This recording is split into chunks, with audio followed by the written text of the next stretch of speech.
doctors also, because a good number of doctors, and they are hard-working doctors. They are doing a very good job, but unfortunately, you don't have a facility. So that's why I'm asking the High Majesty of the Ministry of Higher Education and the Ministry of Health to have a realism, or they have a work together to improve the gynae and obstetric, because the life is starting from maternity hospital. Thank you, everyone. Thank you.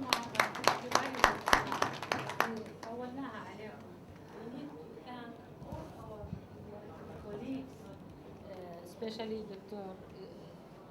Khala Khurshid, who has been in the profession for a long period of time, taking care of newborn, as well as Professor Rabati, who is always there for us when we have very small babies, because these little babies are the most pain on the neck. Doctor, do you have a word to say about that, the critical NICO area? Actually, we have missed one point here, is the point of the product. Your product, all our gynecologists and obstetrician, we have missed to talk about the product. And the product will be assessed during the period of pregnancy, from the first day of pregnancy up to the delivery. What I'm thinking about, in order not to talk more, is the perinatology.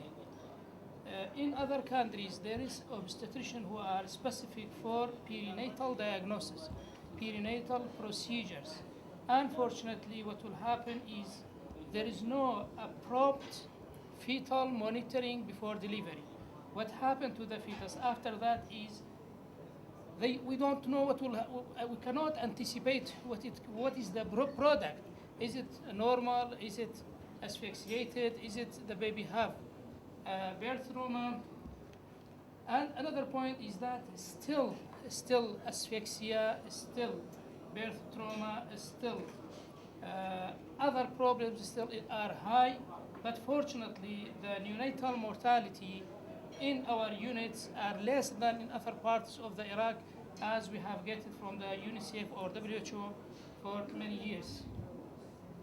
And the only point is that in order to concentrate by you is the perinatology, the subspecialties in the perinatal diagnosis, and of course reducing the perinatal mortality, maternal and fetal perinatal mortality. And thank you.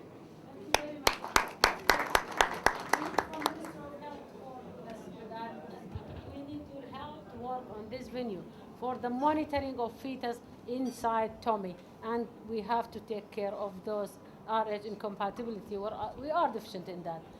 We are lucky to have Dr. Abdul Hamid, the senior anesthesiologist in the country, because we are aiming to introduce a spinal anesthesia. We don't aim at epidural, it takes more time and more personnel, but we are aiming to introduce spinal anesthesia for cesarean section. As we did it the other day at Rizgari Hospital, the patient was so happy to say, I'm so glad you are taking my baby from my tummy, and I'm aware, because one of our anesthetists gave spinal. Dr. Abdul Hamid, do you have any objection to introduce this method? Please, Doctor. Thank you very much. Ministers, dear colleagues, thank you very much, Dr. Atia, for inviting me to this meeting. And what I would like to say that in all parts of the world, most of the labors are done under epidurals, and most of the cesarean sections are done under spinal anesthesia. Only maybe 5% is done under general anesthesia, but still here it's the reverse. Maybe more than 90% is done under general anesthesia, and it's the other way around. In Suleimania, one of my colleagues, Dr. Sama, he has introduced spinal and epidurals for the last few years, and he's been so successful. But I don't know why in still my colleagues, they are not using spinal anesthesia for cesarean sections. What I personally do is I use spinals when it's indicated, or it is the wrong way. It is always indicated, and yes, we have to give general anesthesia when it's indicated. Yes. I would like to introduce also epidurals, but what we need is that we don't have the sets and we don't have the time. And unfortunately, all surgeons, the gynae obstetricians, and even general surgeons, they are always in a hurry. Sometimes I give anesthesia, and before intubation, the surgeon says, "Can I start?" And some surgeons, they start before my intubation. Before intubation. Oh yes, that's right. So, and the problem is that our hospitals are overcrowded, and we have only one Maternity maternity hospital here, which is not quite enough for Yes. Erbil. And as Dr. said, it's the same in Suleymania, and probably it's the same in Duhok. And that is why we have a lot of patients, and we have less time, and we are still small in number regarding anesthetists or anesthesiologists. Yes, thank you. Thank you very much. Those parts, thank you very much.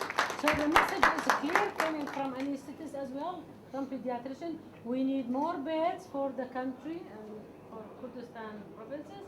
In Suleymania and Erbil especially, it's overcrowded. We need at least 100 more beds. And we need, yes, thank you. Sorry, just to say that we have two 200-bed hospitals built in Erbil and Suleymania. One in south of Erbil and one in Suleymania. They are both on tender and on the way. Good news. Meantime, we need now, yes. Also, in our future plan, for College of Medicine, there will be a special hospital or teaching hospital for them, for higher medical, for example, and that plan exists. But coordination with the ministry else is very important. On the higher level, coordination is very good, but when you come down, it may be coordination not very good. This is the problem. We will try our best. We will understand your problem actually, and we will do for the best. Thank you. The neurologists are here so that they will not be busy more. We need to work on this aspect, not to send our cases to urologists after rupture of uterus or poor surgery. That's why Dr. Yes, I would like to comment. Yes, okay. Well, You have good misery. thank you for inviting me. I came a bit late, but I gathered what you are talking about. The essence of what we are talking about is to bring proper, highly qualified people to take care of health services. And the health services, whether it is gynae obstetrics or any other medical branch, doesn't make any difference. What we need is such highly qualified people. And to bring such highly qualified people, you need good staffing from the teaching people, teaching staff. You need good instrumentation. We need good nursing when we come to the health service itself. But to develop a good, qualified, highly qualified personnel, the teaching process, you need good staffing, good teaching staff. You need a lot of instrumentation, equipments, and in addition, we need good internet communication. We need good libraries. We need affiliation with other hospitals in the world, with other colleges, medical colleges, well-developed colleges. So all these have to be done actually by the Ministry of Higher Education. The Ministry of Health will receive those highly qualified people. The ministry should provide those people with good instruments, with good nursing, with good beds, with everything, so that they can accomplish their service. For example, I don't want to mention too many details. No, just short. But, yeah, make it short. A qualified doctor having a high degree was appointed in one of the towns. When he went there, he had no instruments whatsoever.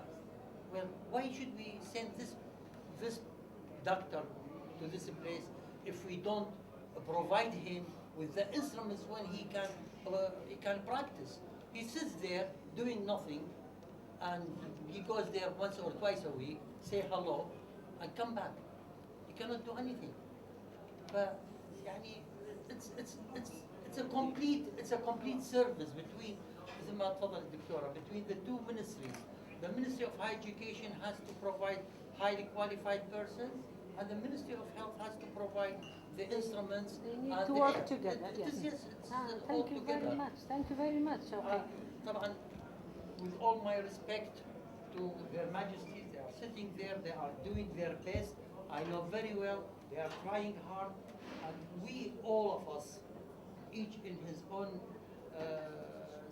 speciality, is also trying to do hard. But you know, it takes time We need more. to build up. It takes time. It takes a lot. And these meetings are very good Yes. to understand each other and to know what is the defect. Thank you. There is a little word for Dr. Anwar Sheikha and Dr. Saran, because both of them have had a big role in taking care of these women who majority are anemic for one reason or another. And especially Professor Sheikha, who is traveling between the city of Sulaimania and Erbil. Dr. Anwar. أقول حاجة سرعة.